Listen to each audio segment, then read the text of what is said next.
Jain future officers, कैसे हो आप सभी लोग। फाइनली सीडीएस 1 2025 का जो एग्जाम है आपका वो हो चुका है। अब बारी आती है सीएपीएफ असिस्टेंट कमांडेंट एग्जाम 2025 की।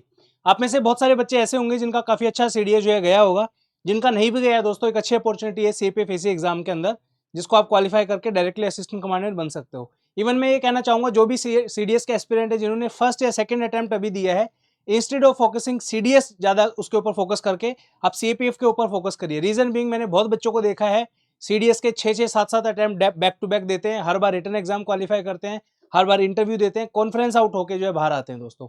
स्टिल कोई फाइनल सिलेक्शन का चांस नहीं लगता है। बट सीएपीएफ एग्जाम एक ऐसा एग्जाम है जिसमें तबियत से आप थोड़ा सा मेहनत कर लोगे, एक साल अच्छे से जो है अपना दे दोगे, तो definitely you can get this post of assistant commandant. Okay, तो अभी सीडीएस एस्पिरेंट जिन्होंने एग्जाम दे चुके हैं, तो अब आपको जो है आने वाले 110 दिनों में कैसे क्या करना है उसके बारे में बात करेंगे दोस्तों।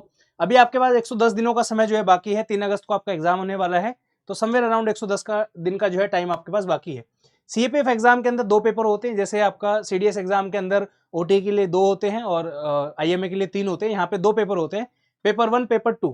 पेपर 1 में यहाँ पे 250 मार्क्स का होता है, सीडीएस के अंदर आपका 100 मार्क्स का होता है जीएस। ये जीएस का पेपर है पूरा, ठीक है। नीचे जो पेपर 2 है 200 मार्क्स का है, ये डिस्क्रिप्टिव पेपर है, जैसे यूनिवर्सिटीज में आंसर लिखते हैं ना, वैसा पेपर आता है, ठीक है। इसके अंदर आपके 125 क्वेश्चन आएंगे, ठीक है, जिनको आपको सोल्व करना है 2 घंटे के अंदर अंदर, ठीक है। अब सीडीएस के अंदर आप देखोगे प्योरली जो है एंटायरली वो जीएस का पेपर है, उसमें पॉलिटी, ज्योग्राफी, हिस्ट्री, साइंस वगैरह सब आती है। यहाँ पे सब कुछ सेम है, एडिशनली सिर्फ मैथ एंड रीजनिंग जो है वो ऐड हो जाता है, बाकी सेम टू सेम कंसेप्ट है आपके जितने भी आपके सीडीएस के जीएस में आते हैं, सेम क्वेश्चंस, ठीक है। क्वेश्चंस की अगर हम बात करें यहाँ पे, तो क्वेश्चन की बात करने से पहले एक बार देख लेते हैं। सबसे बड़ा जो चैलेंज है सीडीएस एस्पिरेंट के सामने सीएपीएफ एग्जाम के अंदर, वो है game of minimum versus maximum. इसलिए आप देखोगे बहुत रेयरली ऐसा होता है कोई बच्चा, मतलब जिसने फर्स्ट या सेकंड टाइम सीडीएस का एग्जाम दिया है और फर्स्ट टाइम में ही वो जो है सीएपीएफ एग्जाम निकाल ले, ठीक है। ऐसे बहुत बच्चे हैं जिन्होंने CDS exam back to back 3-4-5 बार दिया है, उसके बाद जो है सीएपीएफ का एग्जाम निकाला है। ऐसे बहुत सारे बच्चे आपको मिल जाएंगे। रीजन बीइंग, जब आप मल्टीपल टाइम फेल हो जाते हो या मल्टीपल टाइम आप कोई एग्जाम दे लेते हो, उसके बाद आपको एग्जाम की डिमांड के बारे में पता चलता है, तब आपका जो है मेंटेलिटी थोड़ी थोड़ी चेंज होनी शुरू हो जाती है, ठीक है। आज के दिन जो फर्स्ट अटेम्प्ट सेकंड अटेम्प्ट देने वाले हैं जो सीडीएस के एस्पिरेंट, उनकी मेंटेलिटी क्या रहती है कि भाई 100 नंबर का जीएस आता है किसके अंदर, सीडीएस के अंदर, मुझे कैसे भी करके रो पीट के मुझे 25 नंबर लाने हैं यहाँ पे, किसमें, जीके के अंदर या जीएस के अंदर। रीजन बीइंग में 75 से 80 नंबर जो है आपका लेके आऊंगा कहाँ से, इंग्लिश से, ठीक है। तो 80 नंबर वहां से आपके आगे, 25 नंबर यहाँ से आगे, 105 नंबर पे आपका रिटर्न क्वालिफाई हो जाता है, किसमें, सीडीएस के अंदर। देखिए यहाँ पे सिनेरियो थोड़ा सा उल्टा है। यहाँ पे आप देखोगे 1/4 मार्क भी आप अगर ले आते हो, 25 से 30 मान लो ज्यादा, 1/4 मार्क्स भी आप ले आते हो सीडीएस की जीएस के अंदर, तो भी आपका जो है एग्जाम क्वालिफाई हो जाएगा, आपको दिक्कत नहीं आएगी। बट सीएपीएफ में ऐसा नहीं है। सीएपीएफ में 2025 के हिसाब से अगर आपके 150 मार्क्स नहीं आ रहे हैं, you will be out of the final में एटलीस्ट। रीजन बीइंग, यहाँ पे वो 25% वाला वो नहीं, यहाँ पे मैक्सिमाइजेशन का गेम है, यानी कि जितने ज्यादा मार्क्स आप लाओगे उतना ज्यादा एडवांटेज आपको एग्जाम में होगा, ठीक है दोस्तों। चलिए, अगर हम क्वेश्चंस की बात करें, कवरेज की बात अगर की जाए सीपीएफ एग्जाम के अंदर, ये सारे ही सब्जेक्ट आपके सीडीएस एग्जाम में आते हैं except this math and reasoning. तो ये जो है एडिशनल आपको सिलेबस थोड़ा सा कवर करना पड़ेगा। ज्योग्राफी है, पॉलिटी है, history, science, economics, math and reasoning, current affair, these are the major subjects जहां से आपके सीपीएफ के अंदर क्वेश्चंस आते हैं। एक चीज जो मुझे लगती है सीडीएस वाले बच्चों के अंदर थोड़ा सा, वो ये है दोस्तों, जब आपका जो टारगेट है, मान लीजिए सेम आप एग्जाम पैटर्न सेम क्वेश्चन मान के चलो, सीडीएस में भी आपके रफली अराउंड 20 क्वेश्चन जो है ज्योग्राफी से आते हैं, 18 पॉलिटी से, साइंस से थोड़े से ज्यादा आते हैं, 30 to 35 क्वेश्चन हो जाते हैं, ठीक है।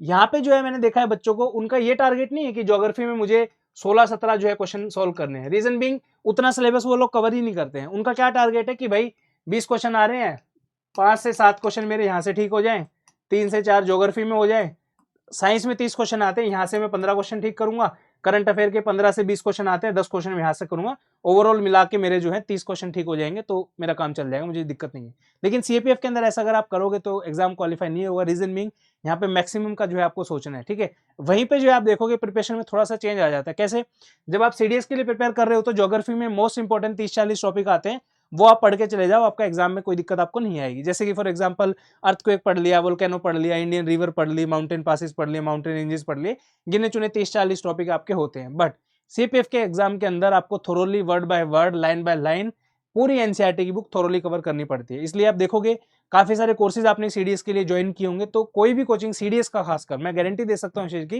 पूरा थोरो सिलेबस आपको नहीं कराता है कोई भी सीडीएस का कोचिंग, ठीक है। तो ये बहुत इंपॉर्टेंट है। सीपीएफ में ऐसे काम नहीं चलेगा। अगर आपको सीपीएफ क्वालिफाई करना है, प्लीज बिलीव मी, सारा का सारा सिलेबस आपको कवर करना पड़ेगा, ठीक है। उसके बाद जो है ये वो टॉपिक है जिस पे आपको सबसे ज्यादा ध्यान देना है, क्योंकि आपने ऑलरेडी जो है ज्योग्राफी पढ़ी होगी, पॉलिटी पढ़ी होगी, साइंस पढ़ी होगी, करंट अफेयर पढ़ा होगा, मैथ एंड रीजनिंग एडिशनल आपको ऐड करनी है, ठीक है। हिस्ट्री के लिए मैं बोलूंगा कि आप थीम्स के एनसीईआरटी जो आपकी आती हैं, ये 3 एनसीईआरटी आप पढ़िए, मोर देन एनफ है। इसके साथ में लूसेंट की जीके की जो आप बुक आती है वो आप रेफर कर सकते हो, और main focus should be on geography, polity, science, math and reasoning and current affair, ये सब्जेक्ट कर लीजिए। उसके साथ में हिस्ट्री कर लो, आपका 100 to 110 क्वेश्चन यहाँ से कवर हो जाएंगे दोस्तों, ठीक है, इन्हीं सब सब्जेक्ट्स के ऊपर से।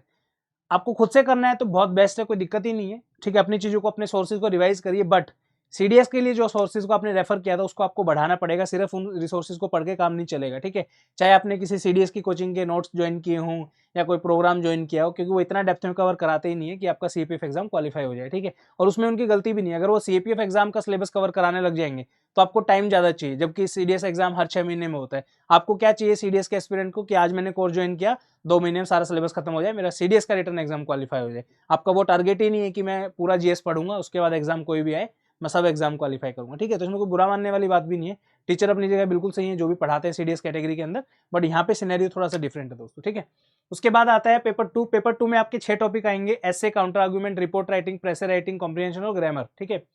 ये जो है ये सबसे बड़ा हर्डल है सीडीएस एस्पिरेंट के लिए। रीजन बीइंग, ग्रेजुएशन के बाद जो है जो एग्जाम आप प्रिपेयर करते हो, सीडीएस का हो गया, एफकेट का हो गया, आईएनईटी का हो गया, जो भी है, इन एग्जाम के अंदर ये सब आता नहीं है, ठीक है। और ये सबसे बड़ा चैलेंज है, जब तक आप इसको सीखोगे नहीं, इसको प्रैक्टिस नहीं करोगे, तब तक आपका एग्जाम क्वालिफाई नहीं होगा, ठीक है। One of the easiest and best way is, सबसे पहले इन चीजों को सीखो। होता क्या है, कहीं से भी सीखो, डजेंट मैटर। सीएपीएफ का कोई भी कोचिंग अगर आपको सिखा रहा है कि ऐसे कैसे लिखना है, काउंटर आर्गुमेंट कैसे लिखना है, रिपोर्ट कैसे लिखनी है, प्रेस कैसे लिखिए, सीखो, ठीक है। It is of included of 2 parts, ठीक है। सीएपीएफ पेपर 2 अगर आपको क्वालिफाई करना है, 2 पार्ट है यहाँ पे। एक है आपका नॉलेज, नॉलेज के अंदर आपका सब कुछ आ जाता है, ऐसे कैसे लिखना है, कितने टाइप के ऐसे होते हैं, क्या फॉर्मेट हो, तो सब कुछ A to Z, ठीक है। दूसरा है आपका प्रैक्टिस, जितने ज्यादा टॉपिक्स की आप प्रैक्टिस कर सकते हो उतने ही करिए।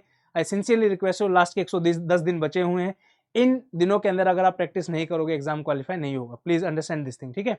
तो 2 चीजें करनी है आपको, नॉलेज लीजिए, उसके बाद प्रैक्टिस करिए। नॉलेज में आपका सारा फॉर्मेट क्या होते हैं, सब कुछ, सब चीजें अवेलेबल है, ठीक है।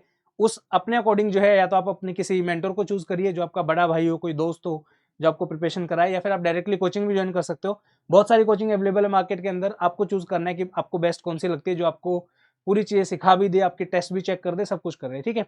उसके बाद राइट नाउ डे 1 से ही जो है आप अपनी टेस्ट सीरीज जरूर ज्वाइन कीजिए। Reason being, test series join करने का बेनिफिट ये है, जैसे जैसे आपका एग्जाम पास आएगा वैसे वैसे आपकी प्रैक्टिस होती चली जाएगी। एक मन से वहम निकाल देना कि लास्ट के मैं महीने में, 1.5 महीने में, 2 महीने में प्रैक्टिस कर लूंगा तो मेरा काम चल जाएगा, पेपर 2 के अंदर आपका काम नहीं चलेगा। Reason being, it requires lot of hard work and patience, okay, और बहुत सारी प्रैक्टिस आपको उसमें चाहिए, ठीक है। इसी रिगार्डिंग अगर आप प्रिपरेशन कर रहे हो सीपीएफ एग्जाम के लिए, तो these 2 courses are available. Study funda का अभ्यास बैच है, 9,000 इसकी फीस है, डिस्काउंट करके 5,999 की मिलेगी। ये जो ऑफर है नेक्स्ट 3 डेज के लिए अवेलेबल रहेगा। आज होगी आपकी 15 तारीख, ये 18 अप्रैल तक जो है ऑफर रहेगा। कूपन कोड लगाना है आपको अभ्यास, ये कोर्स जो आपको 6,000 में मिल जाएगा। इसमें सब कुछ कवर है, पेपर 1, पेपर 2, पेपर 1 के लेक्चर, नोट्स, ठीक है, हर एक चीज अवेलेबल है। इधर आपकी पेपर 2 की जो है ये क्लासेस और टेस्ट सीरीज अवेलेबल है इसमें। ये कोर्स जो है 7,000 का है, बट डिस्काउंट करके आपको 4,499 का मिलेगा। Again it is also available till 18th of the April. Coupon code है कॉम्बो 2025। ये दोनों ही कोर्स बेहतरीन शानदार कोर्सेज है, पूरा का पूरा सीएपीएफ जो है आपका इसमें कवर हो जाएगा। अगर आपको फुल कोर्स लेना है तो आप इसके लिए जा सकते हो, इसमें पेपर 1 और 2 दोनों मिल जाएंगे। यहाँ पे जो है पेपर 2 की हमारी लाइव क्लासेस चल रही है, इनको आप ज्वाइन कर सकते हो अलॉन्ग विद टेस्ट सीरीज, ठीक है। और इसमें पेपर 1 की भी टेस्ट सीरीज आपको मिल जाएगी। तो इस वीडियो में इतना ही। अगर कोई डाउट है तो please drop a hi on WhatsApp, और you can comment down also under this video. कोई भी आपका डाउट है प्रिपरेशन के regarding, will definitely help you in this video. Thank you so much. उम्मीद करता हूँ वीडियो पसंद आया होगा। कोई भी डाउट अगर सीपीएफ की प्रिपरेशन के रिगार्डिंग आपका है तो दिल खोल के पूछिए, व्हाट्सएप पे पूछ सकते हो, कमेंट सेक्शन के अंदर कमेंट करके पूछ सकते हो। थैंक यू सो मच, जय हिंद, मिलते हैं नेक्स्ट वीडियो में, बाय बाय।